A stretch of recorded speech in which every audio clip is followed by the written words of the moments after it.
Shalom Aleichem, Ani Yehudá. Sejam bem-vindos aqui a mais um vídeo comigo, Yehudá. Nesse estudo, nesse shiur de hoje, nós vamos chegar na última parte do nosso estudo, as duas casas de Israel. Ao longo desse curso, ao longo desse estudo, nós podemos ver que a tribo de Yehudá, a tribo de Judá, nunca foi abandonada pelo Eterno. Os judeus não precisam se converter ao cristianismo para serem salvos, e nem o cristão necessariamente precisa se converter ao judaísmo para ser salvo. Mas você precisa retornar às suas origens hebraicas. Precisa largar a trindade, é preciso cumprir a Torá, guardar os mitzvot, guardar o sábado, não comer comidas profanas, entre tantas outras coisas que a gente viu ao longo desses 6 vídeos, que deu a série As Duas Casas de Israel. Hoje, na última parte, vai ser uma parte pequena. Nós iremos ver o papel do Mashiach, por que ele começou, onde ele começou, como é que foi. Vamos ler algumas passagens, não vai ser um estudo tão grande, mas vamos encerrar o vídeo. Eu falei para vocês anotarem a palavra peixe, e a gente vai saber agora por que peixe. Eu já tinha toda a série gravada, por isso que eu estava em todos os vídeos com a mesma roupa de preto, eu gravei tudo no mesmo dia, mas como eu falei no outro vídeo, acho que 2 vídeos anteriores, eu tive alguns problemas e alguns vídeos se perderam, então eu tive que gravar novamente. Vou deixar um abraço para todos, todo mundo que acompanhou toda a série, muito obrigado a todos que comentaram, todos que compartilharam o vídeo. Bom, então vamos lá. Vamos começar pelo livro de Mateus 4:19, tá bom? Então vamos lá começar em Mateus 4:19, onde nós vamos saber agora porque a palavra peixe, mandei vocês anotar a palavra peixe. Vamos ver aqui Marcos, capítulo 4, versículo 19. E disse-lhes: Vindes após mim, e eu vos farei pescadores de homens. Olha que incrível. Nada nas escrituras, aqui o chamado Novo Testamento não é escritura, tá? Lembrando sempre que escritura, Bíblia, é o Tanar. A Bíblia é o Tanar. A palavra de Deus é a Torá e os escritos é o Tanar. Mas a palavra de Deus é a Torá, os escritos é o Tanar. Toda a nossa fé, toda a regra de fé tem que ser baseada exclusivamente no Tanar. Nós não consultamos a chamada Brit Hadashah, o Novo Testamento, como livro de fé. A nossa fé tem que ser baseada totalmente dentro do Tanar. Mas vemos em Mateus 4:19. E disse-lhes: Vindes após mim, e eu vos farei pescadores de homem. Então ele, deixando logo as redes, seguiram-no, e adiante dali viu outros 2 irmãos, Tiago, filho de Zebedeu, e Joaquim, seu irmão, num barco com seu pai Zebedeu, e conversando com eles, e chamando e deixando literalmente o barco, e seguiram-no. Então ali a gente viu que ele disse: vem, que vocês serão pescadores de homens. Pescadores de homens. Então, esse é o motivo que eu disse para vocês anotarem a palavra peixe, porque eles seriam pescadores de homens. Talvez, se você não presta atenção nas escrituras, eu não digo de forma pejorativa, muitas vezes nós lemos as escrituras, e aqui eu digo escritura Torá, e não prestamos atenção nos pequenos detalhes, e são os pequenos detalhes que fazem toda a diferença. Eu vou mostrar para vocês a relação de Mateus 4:19 com peixes, da onde isso está. Isso vem muito lá de trás, isso vem da Sagrada Torá, no livro de Bereshit, conhecido como Gênesis. Isso está então em Gênesis, capítulo 48:16. Gênesis 48:16. E o anjo me livrou de todo o mal. Abençoe estes rapazes, e sejam neles chamados meu nome, e o nome de meus pais, Abraão, Isaque, e multiplique-se como peixes em multidão no meio da terra. Olha só, o Rav Yeshua diz: eu não vim senão somente pelas ovelhas perdidas da casa de Israel. Então ele disse: eu vim somente pelas ovelhas perdidas, as ovelhas perdidas. Nós vimos que essas ovelhas perdidas são a casa do norte, perdida. Essa casa do norte é a casa de Efraim. A casa de Efraim, como a gente aprendeu, a casa de Judá e a casa de Efraim. Então vemos aqui o que está dito no capítulo em Bereshit, Gênesis 48:16. O anjo que me livrou de todo mal, abençoe esses rapazes, e sejam chamados pelo meu nome. Aqui o patriarca Jacob dizendo: o nome de meus pais, Abraão e Isaac. E citando Abraão, né, como seu avô, e seu pai Isaac. E multiplique-se como peixe em multidão no meio da terra. Ou seja, em toda a terra há um israelita da tribo do norte. Um peixe dessa multidão aí. Então por isso que o Rav Yeshua diz: vinde após mim e farei de vós pescadores de homens. Não é para pescar esse peixe e continuar esse peixe num caminho errado. Se fosse para esses peixes continuarem na idolatria, violando o Shabat, comendo comidas imundas, coisas porcas, para que ele iria te mandar te pescar? Qual o sentido? O Rav Yeshua, que foi um judeu zeloso, nascido de homem e mulher, sem nenhuma pré-existência nem nada desse tipo, mas ele veio com a missão de trazer esses peixes, essas ovelhas perdidas, à fé hebraica, a Teshuvah. Então você, que está em qualquer lugar do mundo, você tem que guardar o Shabat, guardar as comidas kasher, ter ciência que Hakadosh Baruch Hu é um. Hakadosh Baruch Hu não nasce, não morre, não é homem, não é mulher, não gera, ele não tem útero. Essa é a missão que o Mashiach veio, trazer a luz a esses peixes perdidos, a essas ovelhas perdidas. Por isso que Mateus vai dizer: farei de vós pescadores de homens, ok?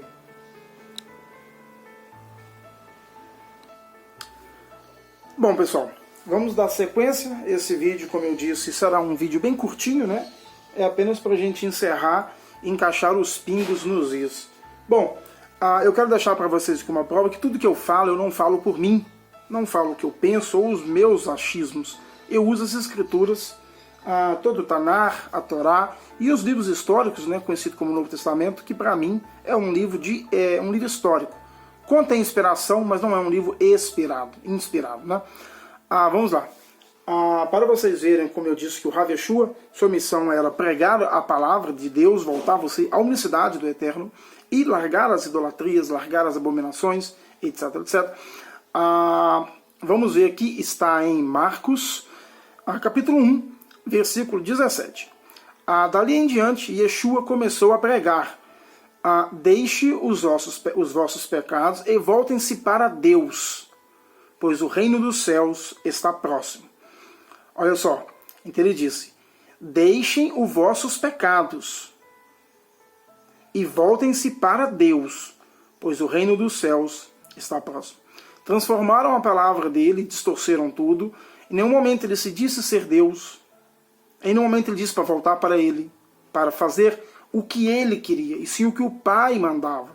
E eu já falei sobre Pai em outros estudos, não nas duas casas, não vou entrar nesses méritos aqui, mas a concepção de Pai, ele é um Pai adotivo. O Eterno não é pai biológico do Rav Yeshua. Seu pai biológico é Yosef, marido de Miriam, sua mãe.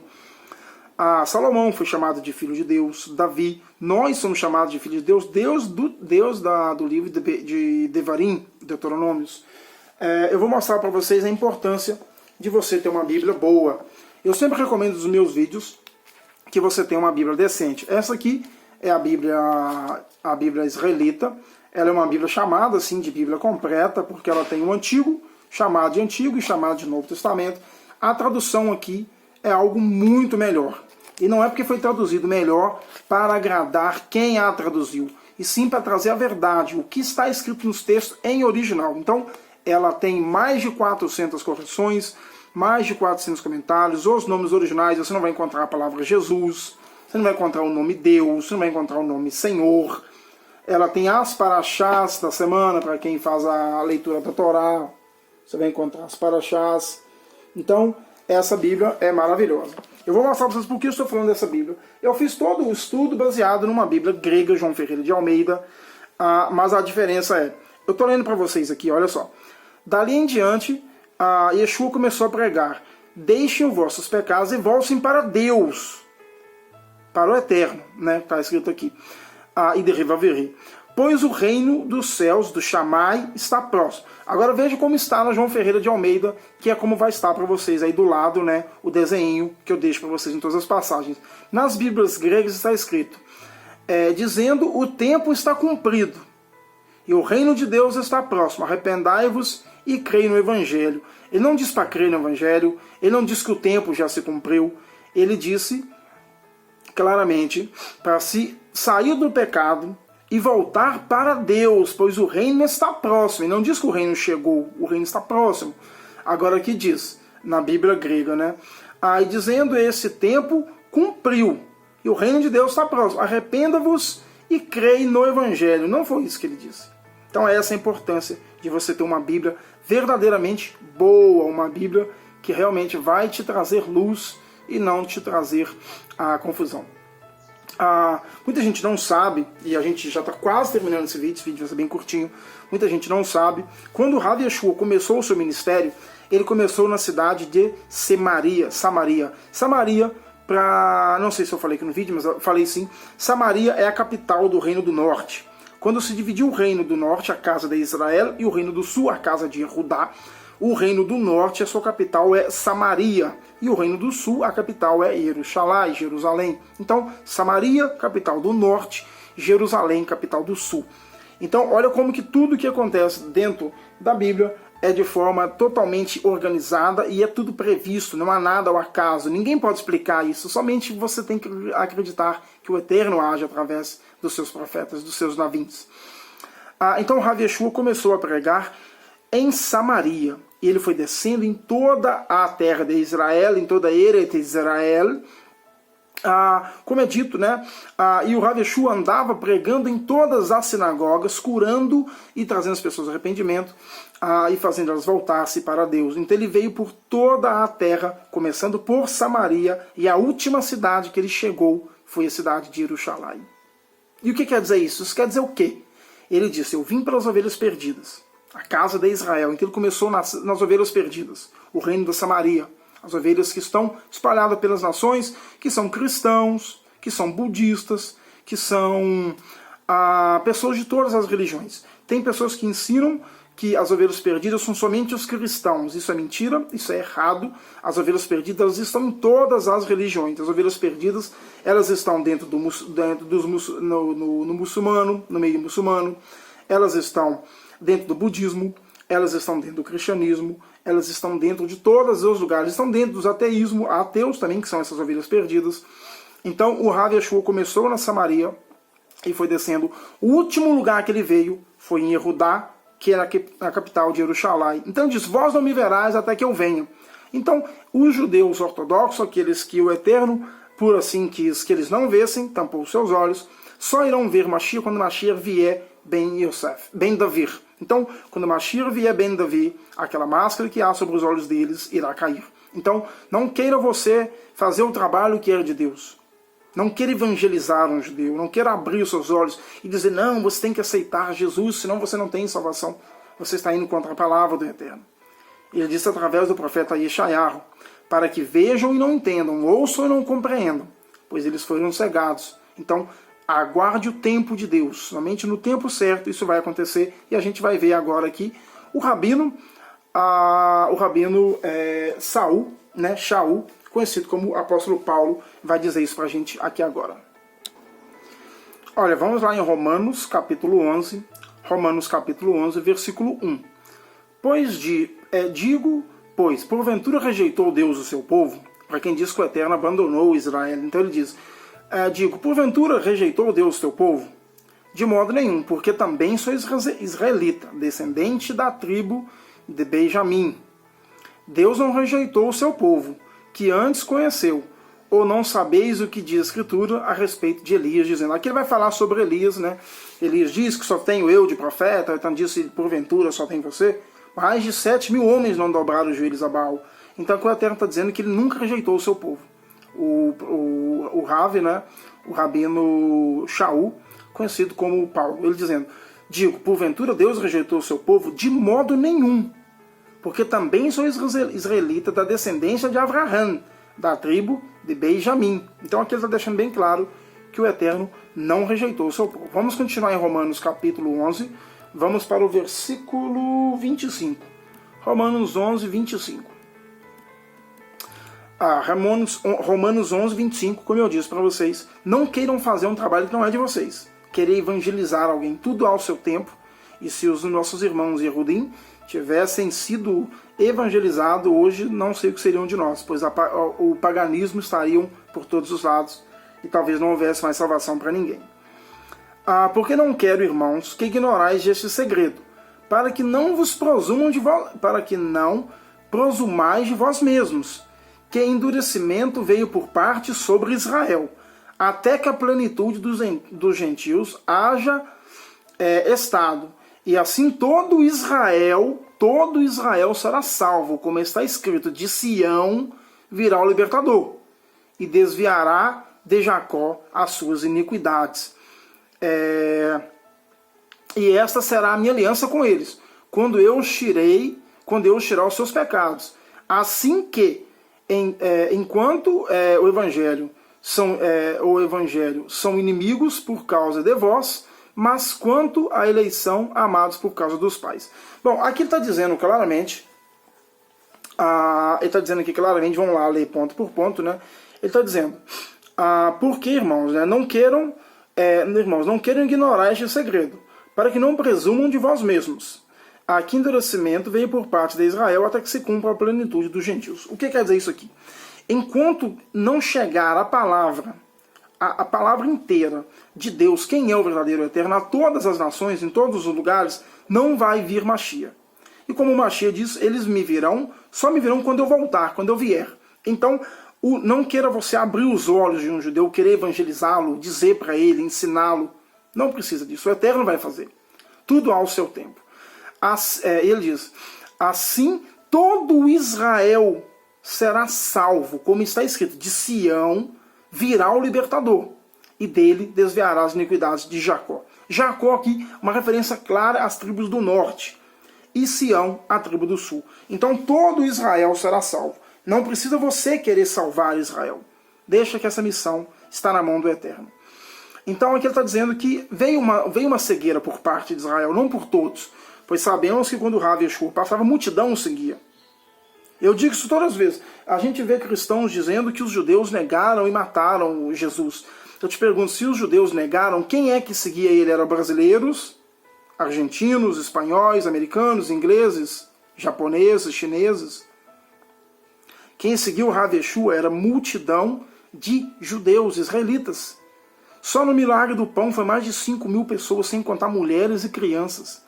Então parte dos judeus foram cegos, parte de Israel, não todo o Israel. E essa parte que está cega será salva naquele dia. Porque não é acreditar em Mashiach que vai te salvar. O que te salva é o Eterno. E como é que você faz para conseguir ser salvo? Cumpra os seus mandamentos. Viva a Torá na sua vida.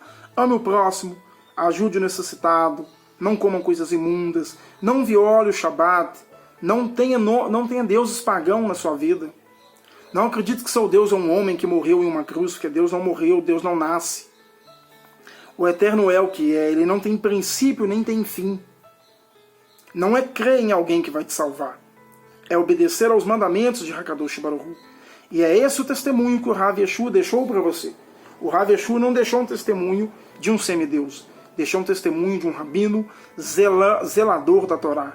E é isso que ele quer que você faça. Que você cumpra a Torá, que você viva os ensinamentos de seu pai, como ele ensinou em tantas e tantas passagens. Cumpra os mandamentos, siga os mitzvot, ame o próximo como a ti mesmo. Quem é o meu próximo? A gente sabe da parábola do rapaz que sofre um acidente lá. Quem é o seu próximo? O seu próximo é judeu, é árabe, é muçulmano, é ateu, é cristão. Ajude aquele que necessita, independente de qualquer coisa. Ajude o seu próximo. É isso que o Rav Yeshua ensinou a você. Acredite que Deus é único, somente a Ele adorarás. Para Allah, Satã, somente a teu Elohim adorarás. Ame o próximo como a ti mesmo, cumpra os mandamentos. Aí vai citar mandamento por mandamento. É isso que vai te salvar. Não acreditar em um homem, não acreditar que seu Deus morreu numa madeira, não acreditar que Deus aboliu a lei dele mesmo, que Deus se encarnou, Deus engravidou a mulher dele mesmo, e ele morreu por ele mesmo para salvar você dele. Não é isso. O Eterno quer que você cumpra os seus mitzvot. Bom, vamos encerrar o nosso shiur, vamos encerrar o nosso vídeo das duas casas de Israel com uma passagem no livro de Apocalipse. Vamos encerrar no livro de Apocalipse, capítulo 21, versículo 12. Capítulo 21, versículo 12. E tinha um grande e alto muro com 12 pedras. e nas portas 12 anjos e os nomes escritos sobre elas, que são os nomes das 12 tribos dos filhos de Israel. Aqui a gente vê claramente que não há, lá na grande Jerusalém que vai descer do Hashamai, não há igreja, não há cristão, não há nome de ninguém. Há as 12 tribos de Israel, porque essas tribos estão espalhadas por todo mundo. E naquele grande dia, esteja você onde você estiver, seja que tribo você for, seja você da tribo de Judá, da tribo de Benjamim, da tribo de Manassés, da tribo de Efrai, da tribo de Gad, da tribo de qualquer tribo, qualquer uma das 12, você vai ser levado para lá.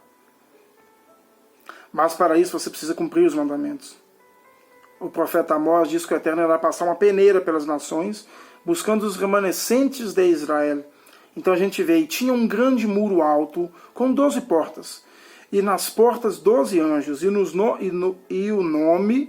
nomes escritos sobre elas, e que são os nomes das tribos dos filhos de Israel. Cada um vai passar pela sua tribo. Vai ter 12 portas. Cada um vai passar em uma dessas 12 portas. As tribos irão passar separadas. Você que é de Judá vai passar na porta de Judá. Você que é de Benjamim, na porta de Benjamim. Você de Efrai, na tribo de Efrai. E por assim vai. Então todos nós naquele dia, se formos salvos, se encontrarmos graças aos olhos de Hakadosh Baruch Hu, iremos passar por essa porta. Cada um na sua tribo. Eu vou encerrar o vídeo. Vou encerrar o estudo. Eu espero muito que você tenha gostado. Se você gostou, deixa seu like. Compartilha o link para que todo mundo possa conhecer essa série, para que mais pessoas possam sair do engano e encontrar a verdade. Se você deseja estudar as Escrituras de uma forma plena, você precisa ter uma boa Bíblia. Uma Bíblia boa vai fazer muita diferença e vai te tirar de idolatrias, vai te tirar de enganos. Essa minha Bíblia é a versão azul, é a versão mais simples. Temos hoje a versão marrom, que ela é muito mais completa. E temos a marrom edição luxo, com capa em couro sintético e papel pólen. Para mais informações, pode me chamar no WhatsApp. Meu número está na descrição do vídeo. Pode me chamar lá e darei mais detalhes. Eu vou deixar a última coisa no vídeo, que é uma cereja do bolo. Eu só falei por último, que é para ver quem assistiu todo o vídeo. Essa cereja só vai ganhar quem assistiu o vídeo inteiro. Se você assistiu um pouco e pulou, você não está me vendo falar isso aqui, mas quem fez isso perdeu. O Rav Yeshua teve um papel muito importante. Não podemos negar o Rav Yeshua, porque ele teve um papel muito importante. Vimos que o Eterno se divorciou. O Eterno se divorciou do povo. E ele divorciou da tribo de Efrai, não da tribo de Judá, como a gente viu em aulas anteriores. O Eterno se divorciou da tribo de Efrai, da tribo do norte, pois eles ofereceram seus filhos aos Balaíns e cometeram abominações indescritíveis. Então o Eterno se divorciou deles. O Eterno diz que uma pessoa não pode casar, uma mulher com um homem com uma mulher, não pode casar, separar dessa pessoa e casar com ela de volta. Isso é abominação, isso é pecado. Então o Eterno separou da tribo de Efrai, da tribo do norte. Logo ele não pode mais casar com ela. Então eles não há salvação para eles. Porque só pode casar novo se morrer. Deus não morre. Se todos morrerem, acabou. Então qual foi a explicação? Qual foi a saída para isso? Como que faz? Não há salvação para fora dos judeus? Muitos dizem que os judeus não têm salvação. Para ele estava muito mais fácil, pois o Eterno não se divorciou da tribo de Judá. O Eterno se divorciou da tribo de Efrai. Mas a gente vê dentro do chamado Novo Testamento, né, nos livros históricos, que o Rav Yeshua, ele era um representante do Pai. Ele me diz, quem me vê o Pai. Pois eu estou nele e ele está em mim. Aquilo ali não quer dizer que ele é um Deus. Muitas pessoas dizem que ele ali estava mostrando que ele era o Pai. Se você continuar lendo, você vai ver que ele diz, e eu pedirei ao Pai para que vós sejam um comigo, assim como eu sou um com o Pai. Então ali a gente vê, e eu pedirei ao Pai para que nós, sejamos um com ele, assim como ele é um com o Pai. Quando ele é um com o Pai, não é porque ele era o Pai, é porque ele era com o Pai em justiça, em bondade, em amor, em verdade. Porque o Rav Yeshua não pecou. O pecado não encontrou ele. Assim como a gente teve o caso de Noa. Noa não cometeu o pecado, não é o único caso. Nada que você vai ver no chamado Novo Testamento não aconteceu antes. Não há nada que não houve antes. Tudo se repete. Mas, vamos fechar o vídeo, como eu disse. Então ele era um representante, ele representou o Pai. Ele foi uma representação. O Pai se representou através dele. Eu vou dar um exemplo muito simples, de uma forma bem dinâmica, bem didática, para que todos que veem esse vídeo possam compreender o vídeo. Eu vou supor que eu tenho uma empresa. Eu vou supor que eu tenho uma empresa de chinelos. Vou dar um exemplo de chinelos. E eu vou exportar os meus chinelos lá para o Rio Grande do Sul. Eu que sou mineiro, vou mandar meus chinelos lá para Porto Alegre. E vai ter uma reunião, eu não posso ir lá. Eu não posso ir. Então eu pego um funcionário meu e eu faço uma carta para ele, dou autorização para ele, para me representar. Então chega lá na empresa, eu dei ele todos os poderes. Totais poderes para me representar. Chega lá, ele pode comprar, vender, assinar por mim, pode fazer tudo em meu nome. Eu dei ele a autoridade para me representar. Então ele me representa, ele sou eu. Ele não passou a ser a minha pessoa, mas ele é eu lá, ele me representa. É como se eu estivesse lá. Então foi assim que fez o Eterno. O Eterno deu ao Rav Yeshua a representação de representá-lo aqui na Terra. Como ele representava o Eterno, ele morreu representando o Eterno. Então depois que ele morreu representando o Eterno, ninguém sabe explicar isso, ninguém vai explicar por que ele tinha que morrer. Por que ele morreu? Ele diz, Pai, se possível apartai de mim esse cálice, mas que seja feita a sua vontade, não a minha. Porque ele tinha que morrer. Não tinha como ele adiar essa morte. Se não adiasse, nenhum efrainita teria chance. Porque o pai não poderia casar com Efraim novamente. Então, quando ele era o representante do pai, quando ele morreu representando o pai, entre aspas, tá bom, que o pai não morre, o pai não tem princípio nem fim, ele não pode morrer. Entre aspas, como era um representante do pai, presta muita atenção. Ele não era o pai, era um representante, como eu acabei de dar um exemplo, naquele momento. Quando ele morreu, o pai morreu na sua representação. Então o pai ficou livre para casar de novo com Efraim. Então hoje, através da morte do Rav Yeshua, a tribo de Efraim, as ovelhas perdidas da casa de Israel, tem a oportunidade de casar novamente com o pai e voltar para seu pacto. Mas para isso, é preciso fazer tudo que eu já mostrei para vocês várias vezes, cumprir os seus mitzvot. Essa foi a maior missão do Rav Yeshua. Vim pregar a Torá, pregar o Pai, a unicidade, pregar a obediência da lei e morrer para que você pudesse voltar para os caminhos do Pai. Espero que tenham gostado do vídeo. Quem gostou, deixa seu like, curte, comenta, compartilha. Shalom, shalom. Até a próxima, se assim o Eterno permitir. Shalom, shalom. Lehitraot.